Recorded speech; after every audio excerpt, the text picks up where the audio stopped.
Howdy, friends. Welcome to 50s Cheese. My name is Clem, and the boss sent me out here to the garage to show you these movies, since he's embarrassed to be seen with them. What we have here are highlights of cheap old movies that don't really have highlights. And just some scenes that aren't quite as bad as others. From the golden age of B movies. And since misery loves company, I'll be joining you in watching them. Only I'll be commenting on them as well. You can too, only nobody will hear you. These are the kind of movies you would have seen on Mystery Science Theater 3000. In fact, a few of them were. The rest probably weren't good enough. I don't want to mislead you more than I have to. These are not, strictly speaking, first-time viewing reactions. The ones from MST3K I've seen before, of course. But what you will be seeing are mashups of two viewings. One to get my bearings, and one to catch whatever I missed the first time. And they won't be the full movie, just highlights, or lowlights to be more accurate. And the more memorable scenes. So, with all that in mind, let's watch the movie. The Battle of Kasserine Pass wasn't the only disaster that befell the U.S. during 1943. A mere 2 months after that famous battle, Producers Releasing Corporation unleashed upon the movie-going public Dead Men Walk, starring George Zucco and George Zucco. Maybe this is where Disney got the idea for The Parent Trap. Just changing the setting from a cemetery to a summer camp. Let's have a look and find out.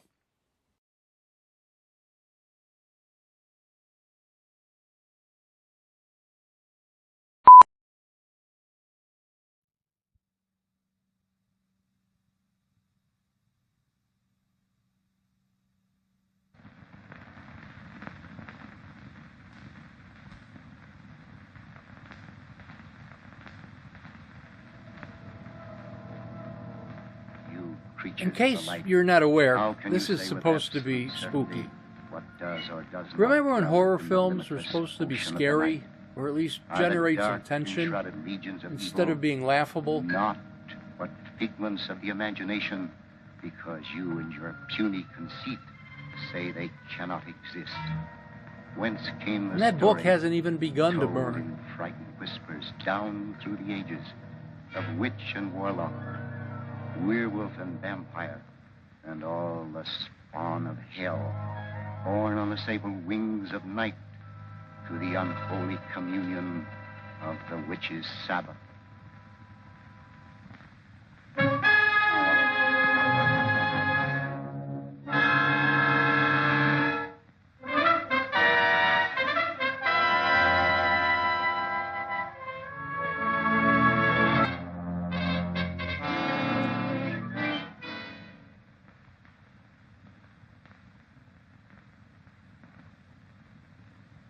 The angel of death has stretched forth his hand, and we consign this soul to infinite mercy.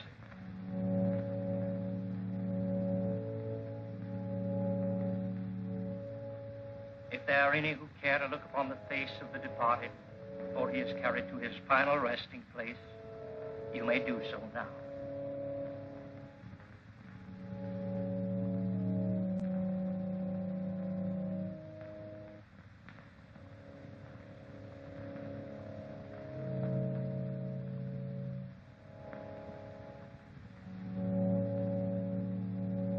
That reveal would be so much more effective if accompanied by a dramatic sting, instead of that soft organ music.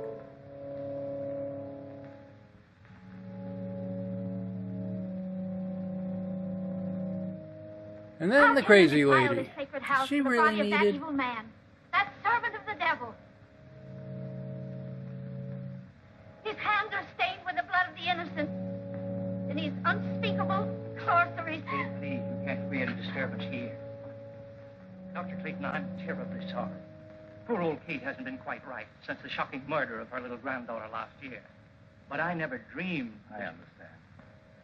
Why don't you please go on with the service? Dust to dust, and may his soul find mercy. Isn't it all for the best, Uncle Lloyd? After all, he caused you nothing but unhappiness. He was my brother. After he returned from India, Elwyn was like a man obsessed by a demon. Nothing was sacred to him. He had nothing but contempt for all that decent men hold dear. His mind became a black and evil thing, probing into the perverted knowledge of ancient sorcery and demonology. Must have been insane. We're all quick to call insane any mentality that deviates from the conventional. There have been many things in heaven and earth undreamed of in our philosophy. Now, David, you take Gail home. I'm going to Elwyn's house. Well, you're sure you won't leave me, Dr. Clayton? Yes, quite sure. Now, run along, dear. I'll be home very soon. All right, Uncle Lloyd. Come on, David.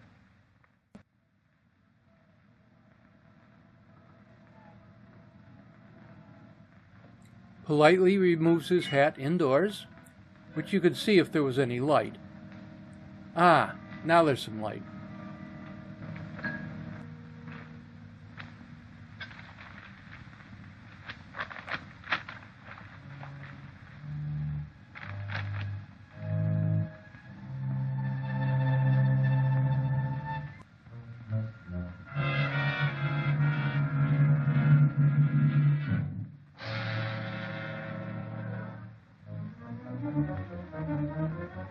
Stop!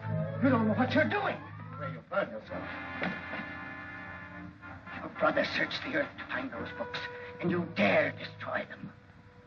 The earth will be a cleaner place without them. The fools who enforce the law believe his death was an accident. But I know you murdered him. You threw him from the top of the cliff. I fought only to save my own life. He brought his death upon himself. You lie. You followed him there to murder him. You couldn't get anyone to believe that. What do I care what they believe?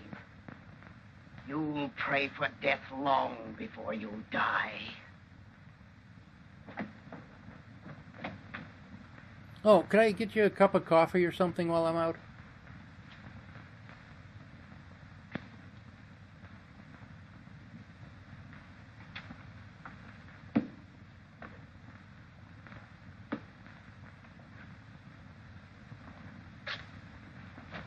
We're not going to get that face again, are we? Darling, you've made me very happy. No happier than you've made me. Now, don't you think we'd better tell Uncle Lloyd? After all, he is my guardian. Of course, although I don't think Guardian? he'll be very much surprised. If she's under 21, I'm Donald Duck.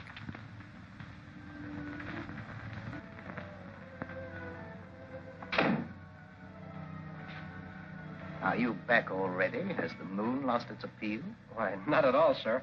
Well, that is, what I'm trying to say is that... Could you possibly be trying to tell me that you and Gail are in love? That's it exactly, sir. I hope we have your approval. Yes, David. I know her happiness will be safe in your hands. I'll do my best, sir. I believe you. I can face the future with a lighter heart. You speak as if you were in danger. No, not at all, dear. It just makes me feel happy to know that your future's assured, that's all.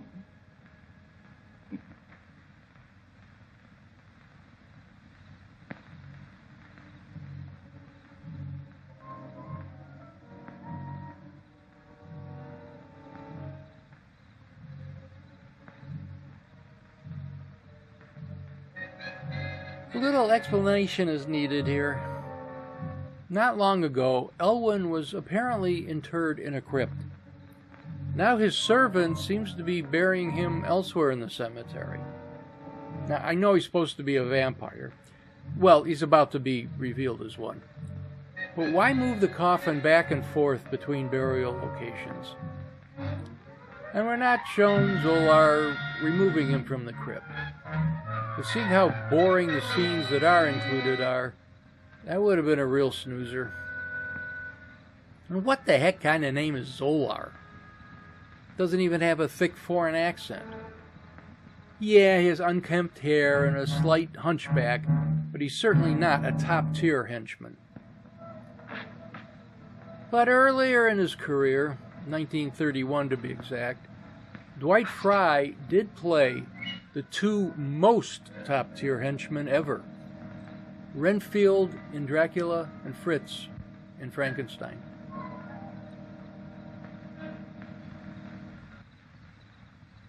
By the fear of Shaitan, Dark Lord of the Abyss, I live. I am not yet strong, but the power has been given me to draw everlasting life from the veins of the living. They will give me the blood from their hearts while I destroy them. Hide my coffin in the vault and guard it. The power is with me only during the hours of darkness. From dawn to dusk, I lie helpless in the grave.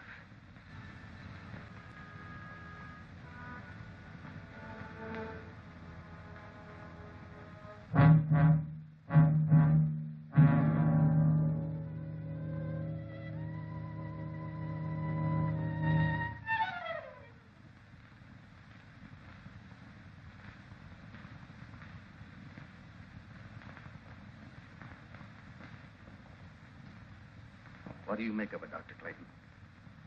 I don't know. She was in perfect health a week ago. Now she's dead.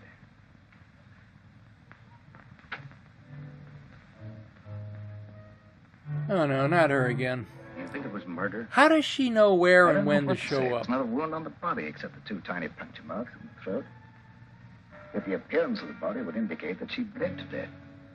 I could tell you why she died, but you wouldn't believe me. Kate, if you go snooping around, I'll have to send you away. Oh, please don't do that. I don't mean any harm. You're a good man, Dr. Clayton. Everyone knows the goodness of your heart. But your brother Elwyn brought terrible evil upon us. He's dead, Kate. And all evil died with him. But it didn't die. It's growing stronger every day. That's enough. You'd better leave.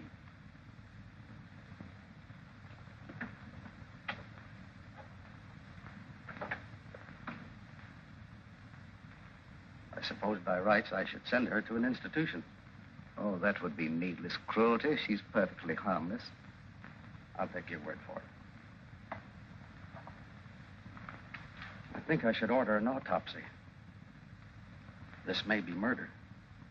I doubt if you'd learn much from an autopsy. The bloodless condition of the body wasn't caused by any known poison. I don't think he'll get any help from any of his medical books, unless he has one written by Bram You Stoker. the book that would have given you the information you want.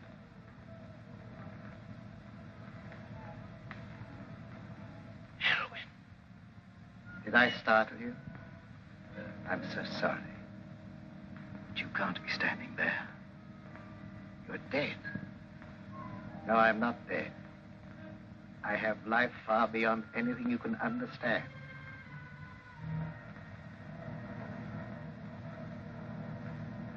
But that doesn't make you any of the less guilty of murder. Obviously, this is a split You screen, took it upon yourself but done to quite judge well, me. considering the Destroy budget my this mortal movie span of must have life. had. Am I losing my mind? There was no sign of life in Elwyn's body when it was placed in the vault. You'll know that I'm no intangible figment of your imagination when you feel the weight of my hatred. Your life will be a torment. I'll strip you of everything you hold dear before I drag you down to a sordid death.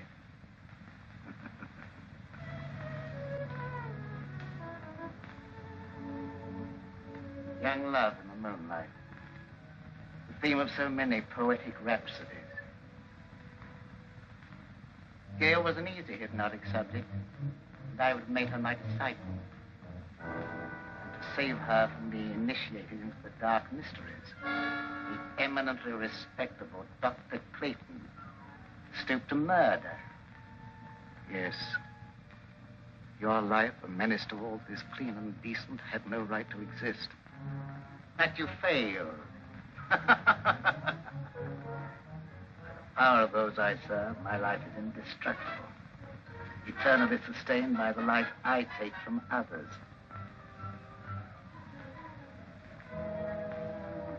I will take life from Gail. Slowly. You will see her life ebb day by day and be powerless to save her. Man or devil, I don't know what you are, but...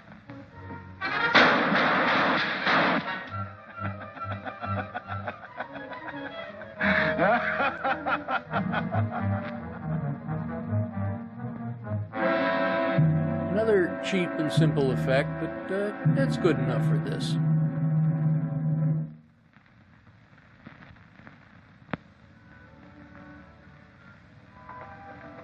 What happened? Are you all right, Uncle Lloyd? Yes, there's nothing to worry about, dear. I thought I saw a burglar, that's all. You nearly frightened me to death. I'm sorry I frightened you. It was nothing but a shadow. Now, it's very late. Hadn't you better go to bed? All right. Good night, dear. Good night, Uncle Lloyd.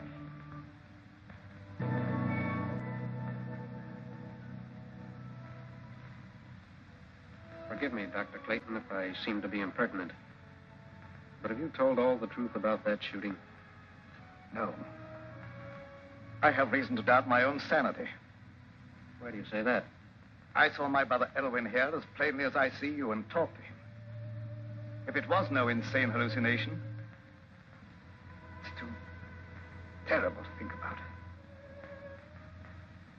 Oh, don't worry about it. You've been under a great strain lately, and you know what kind of tricks our nerves play on us sometimes. Yes, that's my only hope.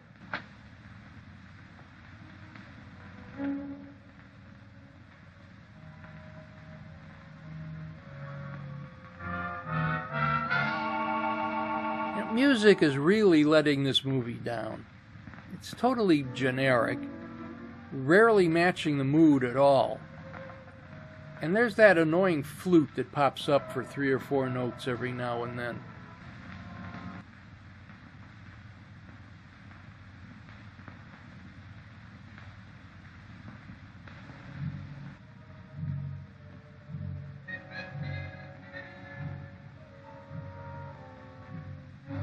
Let them feed the flickering flame of your life with horrid vitality.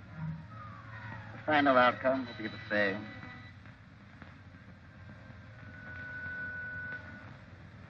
In a short time now, they will call you dead.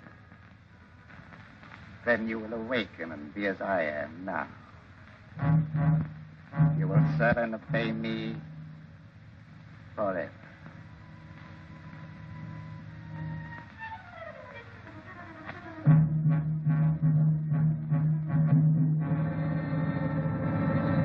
Wait a minute, he doesn't have fangs.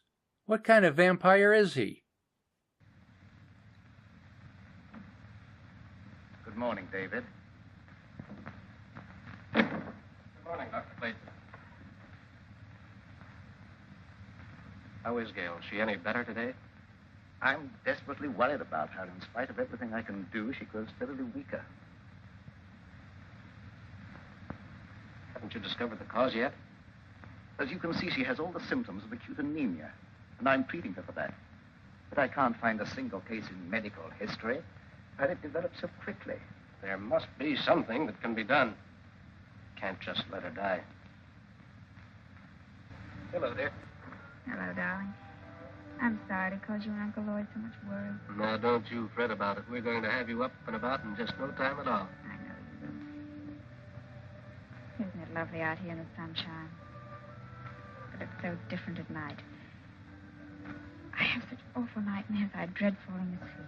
Why? What do you dream about? I dream of a horrible bat-like creature hovering over me. I try to struggle, but I can't move a muscle. Then it seems to swoop down and suffocate me.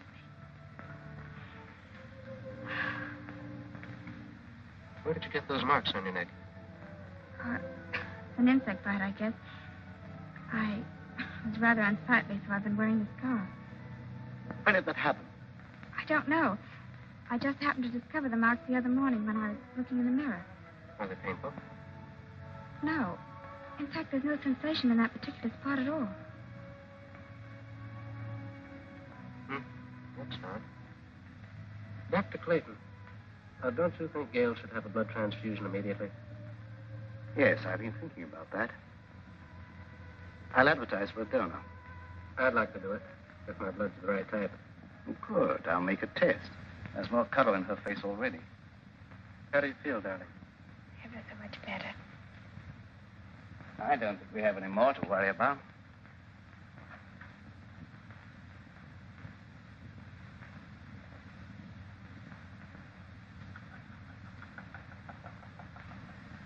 Hurry and get well, darling.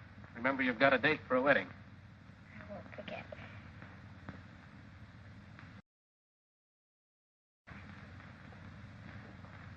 Dr. Clayton, is anything troubling you?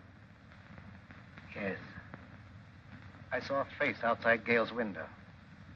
Well, that's absurd. Gale's window's on the I second. know it sounds fantastic, but I'm convinced that Elvin is responsible in some way for some intangible menace threatening us all. Well, that's impossible. Elwyn's dead. I know it's impossible according to all normal laws of nature, but can we be sure there are no supernatural laws beyond our understanding? We've been watching Gale grow steadily weaker and weaker, sinking every day. And medical science could offer no explanation. Dr. Clayton, even though some things may be unknown to medical science, I'd hardly look to superstition for the explanation. Don't ask me to believe that Elwyn's threatening Gale's life. The dead have no power over the living. I don't know what I believe myself. One reads of so many things for which there seems to be no natural explanation. Will you come with me to the vault where Elwyn is buried? Why go there? Because if there is such a thing as a vampire existence after death, the state of the body will show the proof and it can be destroyed. Well, that's ridiculous. I'd feel like a fool, or worse. Prowling around dead bodies on such an errand. Can you afford to be squeamish where Gale's life may be in danger? All right, I'll go with you. If what I fear is true, there's no time to lose. Politely removes his hat indoors again, even though it's a crypt. The coffin's been taken away. Perhaps it's been stolen by medical students. I'm afraid that's not the answer.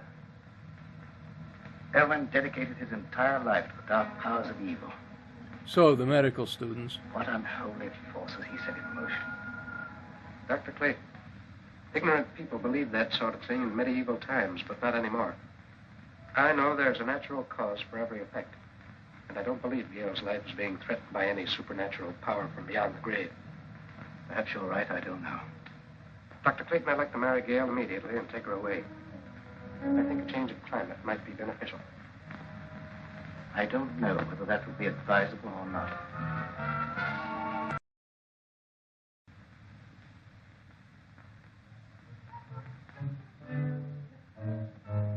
Yep, it's about time for her to show up again.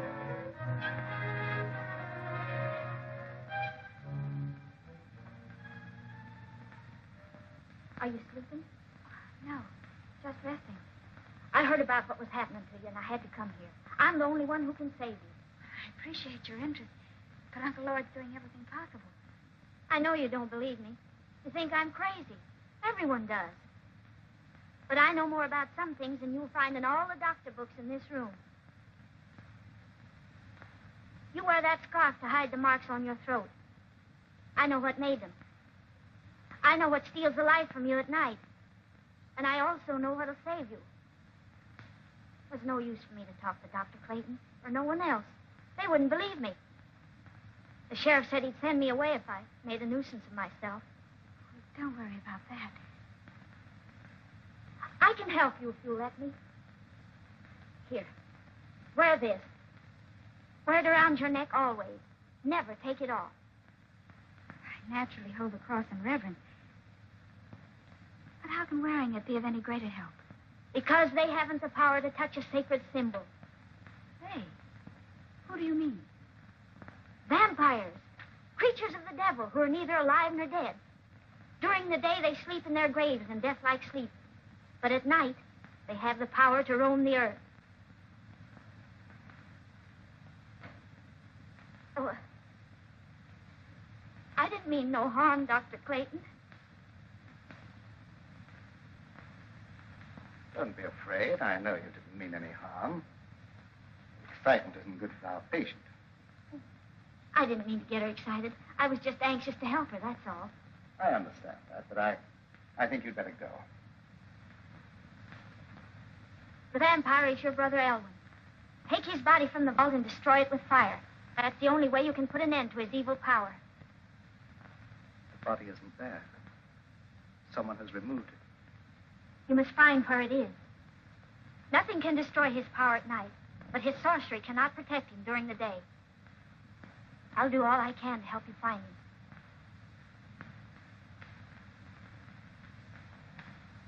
Did you believe what she said? Is that why I have those horrible nightmares? I don't know, dear. It seems utterly impossible, and yet it's the only answer to an impossible condition. I'd been convinced of some malignant powers at work, but I didn't want to frighten you with that, and I couldn't even believe the evidence of my own eyes. Do as she said. Wear this, my dear. It's the symbol of a power that delivers from all evil, and we need divine help.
I can't stand this any longer.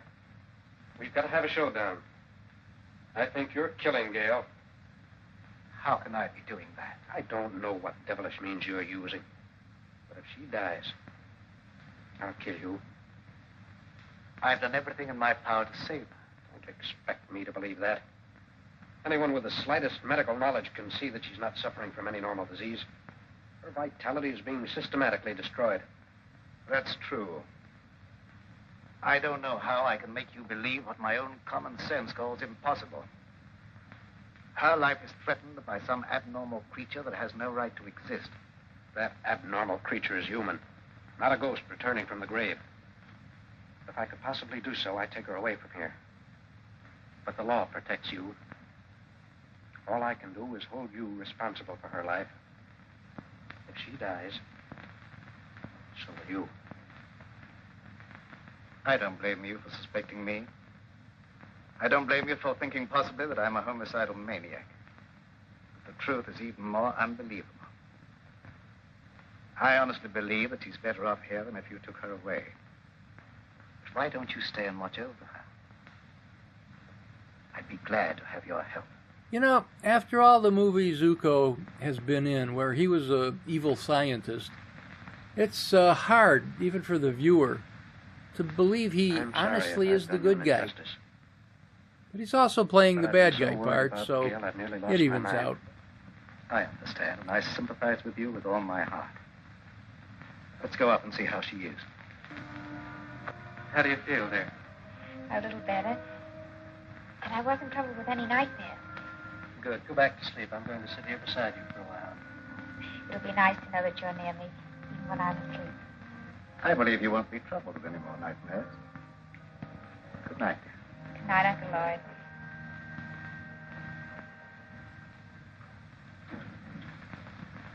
When they're all asleep, break into the house and get the chain from around her neck, Zola. You can do it, I can't. I will do as you say, Master.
me. I didn't do anything. Quiet or I'll break your neck. What do you know about this?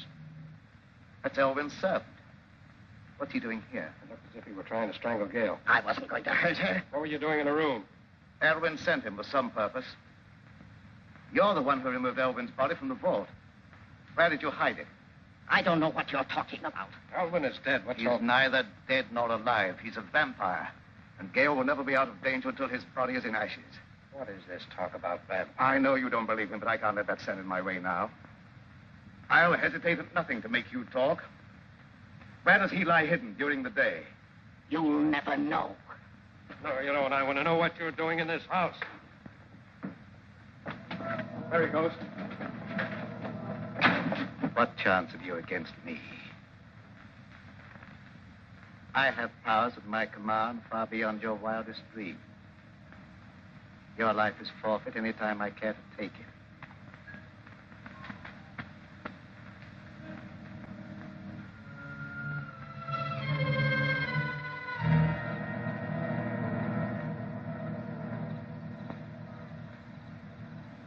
It's not possible.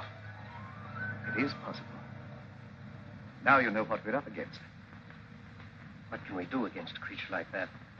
Despite what he said, he can be destroyed. In the meantime, you guard Gail. Don't leave her alone for a minute. Yes.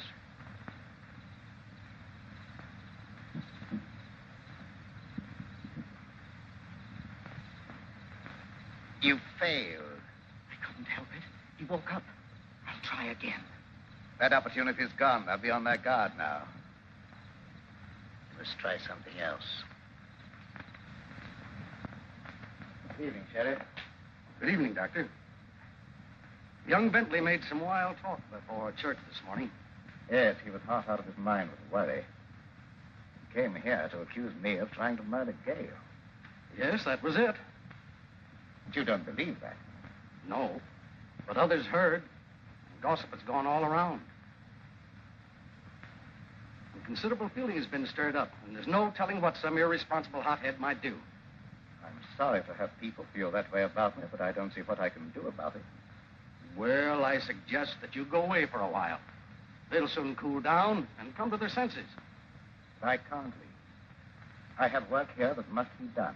And there she is again, following Zola around and trying not to be seen. I guess she is needed after all.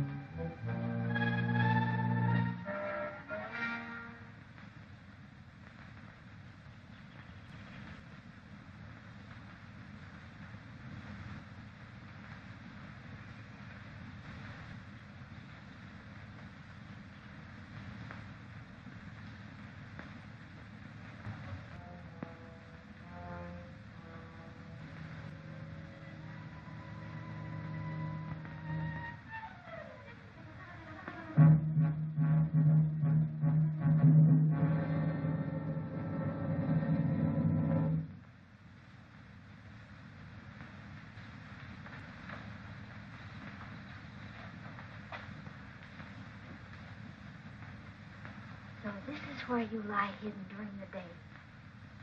The color in your face proving you're a vampire. And not one of the honest dead who rest in peace. Dr. Clayton will believe me when he sees you. And fire will destroy your evil power.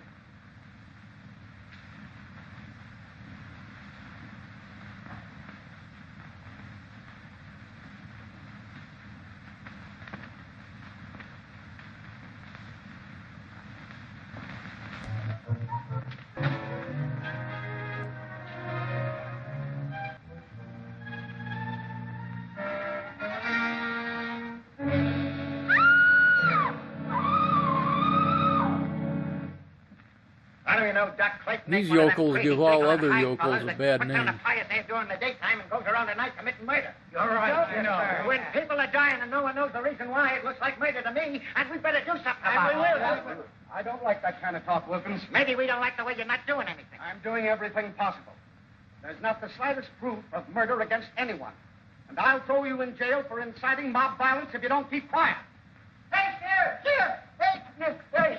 Oh, Kate been murdered. Murdered? Well, where did this happen? In that This old guy's abandoned obviously cemetery. meant to I be the heard her comic scream, but by the relief. time I got there, she's dead. Too bad he's Her not neck was funny. broken. Did you see anyone?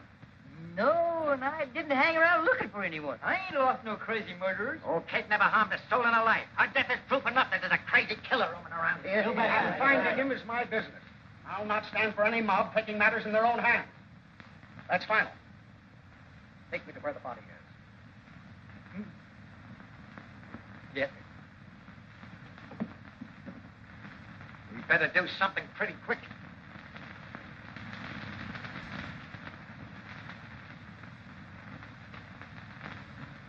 Elwin seems to have his own private Uber.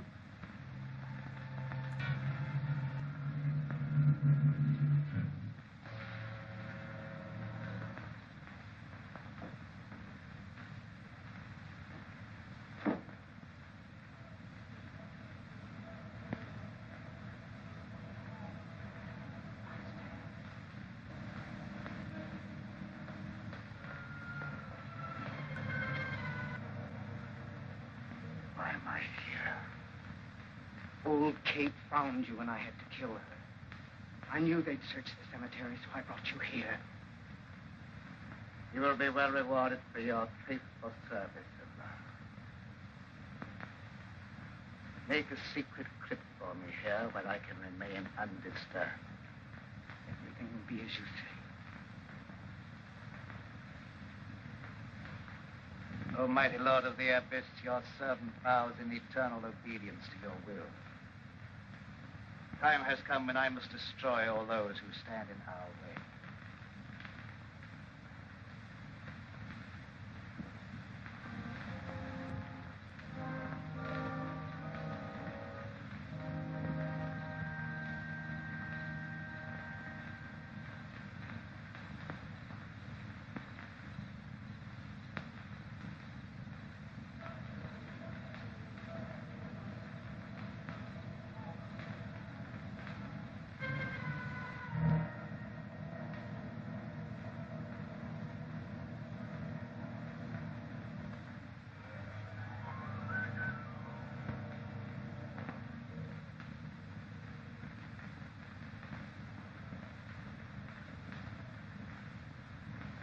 Finding this place cost Kate her life and did no good.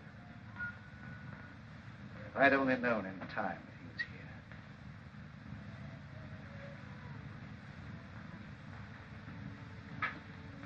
I'm confused again. Dr. Clayton has visited this crypt twice already without finding the coffin, after putting it there himself in the first place. Why was he expecting to find it now?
saw him as plain as I see you, and he glared at me like a devil. You get on the phone and run some of the folks. We stop this right now.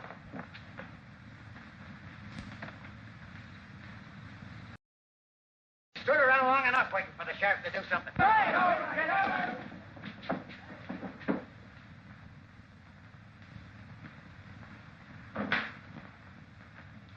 Gail's all right. She's sleeping like a baby. What's our next move? I don't know. We must find that coffin. I don't know where to search. Why don't we just try and think of all the logical places? Elwyn's house. Might have been taken there. Aren't there any sidewalks or roadways in this town? That's worth Why trying. is the only way to Clayton's house through the woods? You stay here with Gale. Let me go. No. I told you before, I feel that I must be the one to destroy him. We were brothers, and there was a bond of hatred between us that lasted a lifetime. If I fail, then you must be the one to take up the fight. For Gale's sake and for the sake of mankind.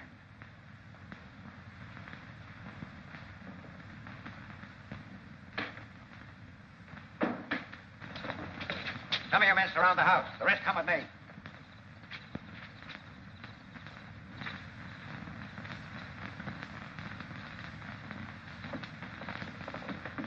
Where's Doc Clayton? He's not here. Where is he? What do you want with him? We're going to stop him from committing any more crazy murders. Dr. Clayton is innocent. Well, you said yourself he was trying to murder Gale. I was wrong. Please believe me, terribly wrong. No, you weren't. You were right. I saw the proof tonight with my own eyes, and I caught him red-handed. That couldn't have been Dr. Clayton. It was his brother Elwin. Have you gone crazy? Elwin Clayton is dead. Everyone knows that. You don't understand. I don't understand why you're trying to protect him. All right, men, go ahead and search the house. Come on, you. Wilkins, you stupid fool. Go ahead with the search, man.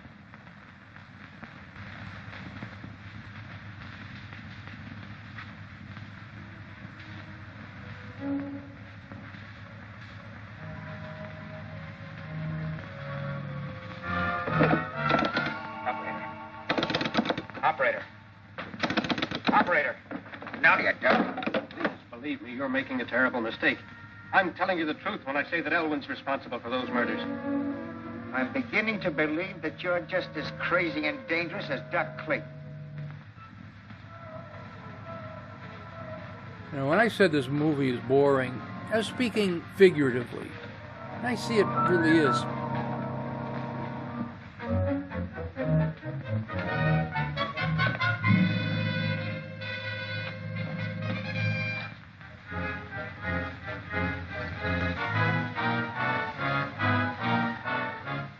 Major continuity error. When he's Lloyd, Zuko wears glasses, but not when he's Elwin. Here, Lloyd has no glasses. You'll never leave here Well, alive. maybe he just took them off in case he got into a fight.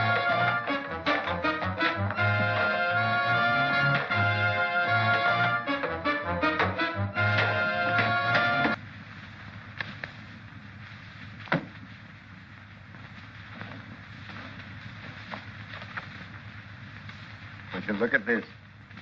A book on witchcraft and vampires. No one in his right mind would read this sort of trash.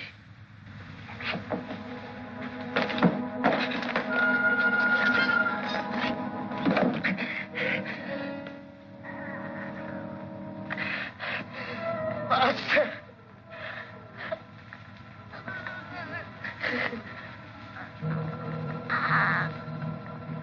Master. You don't wait for death. You come to meet him.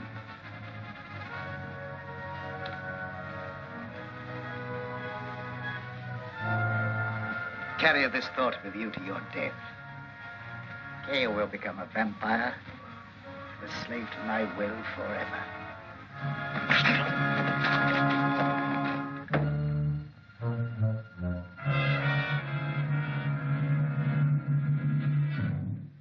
How convenient.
beginning, aren't you?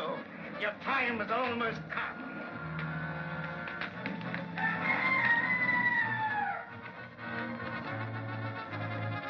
Dawn, you'll be as helpless as one truly did. Dawn. It's still the middle of the night out here.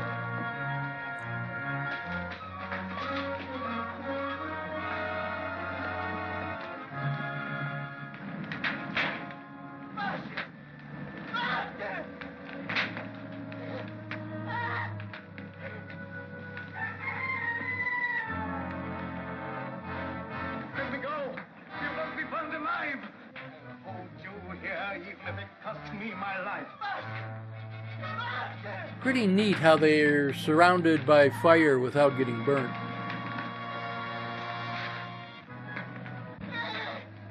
Look. Good heavens. There's two of them.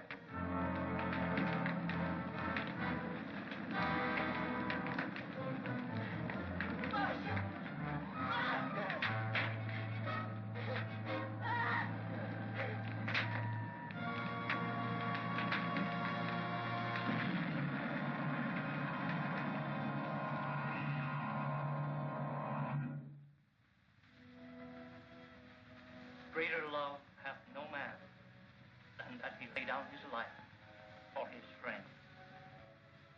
We all The Church of St. Hypocrisy. but Two of the vigilantes in the second row. that he has entered into Probably the whole church is full of members of the mob. where there is no pain nor sorrow.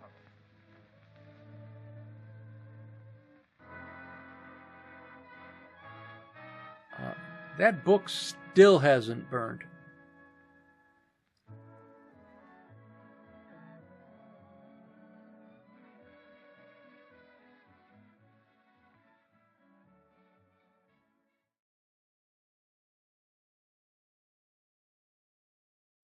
Okay, made it through another bit of schlock, and it's dead man walking, singular. It's not really all that bad, just incredibly lethargic and boring. I feel sorry for George Zucco. He was really a much better actor than he gets credit for. He was just too indiscriminate. He'd take any role that was offered to him. That's why he ended up in so many B movies. I'm not going to try a critique as such, just the usual comment that it's a low-budget, early 40s B movie. That pretty much sums it up. The set's been used in dozens of similar films, just dressed a little differently and shot from a different angle. Lights and sound limited by the technology of the time. Regardless, it's kind of fun finding the flaws in these.